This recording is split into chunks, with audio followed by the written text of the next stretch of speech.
Иво се казвам и чувствам обида, чувствам, че съм предаден от народните представители, в кавички. За мен няма начин как да останат да управляват в момента. Грешките, пак кавички казвам, които правят, това не са грешки, това са техните си планове, задкулисия. Значи, това, което трябва да се направи е, вместо да мотаят народа да го лъжат и то чрез много голяма част от медиите, че да изкривяват идеята на протестите, дали били против. Доколкото даже разбрах вчера, че снимат големия протест и пишат, че това бил примерно протест против президента от някои медии, да речем на певски медиите.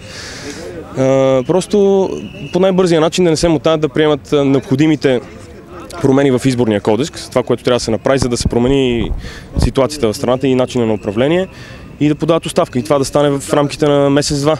Кой трябва да поеме щафетата? Има ли вече готови хора от това ново поколение? Къде са? Значи, и аз това се чудя. Много хора има тук, които са...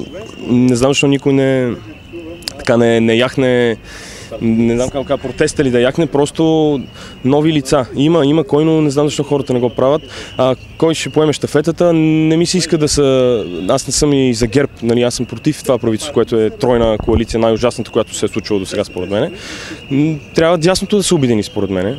И да така да се променят, може би, и дори Конституция, ако трябва да се промени. Важното е това да не става, да не се оправдават, че са нужни 4 години да променят Конституцията или изборните правила, да стане по-бързо и да се тръгне в друга посока просто. Това е. За момент, според мен, алтернатива са дясното обединение. Добре, кажи ми накрая за какво мечтаеш тук в България? Мечтая, аз никога не съм искал да напускам тази страна, винаги съм се надявал, че няма да се стигне до такава ситуация. Искам да остана, имам дете, искам тук да бъда тук. Но при такава трябва нещата да се променят, за да не мисля в друга посока. Благодаря ти много. Мерси.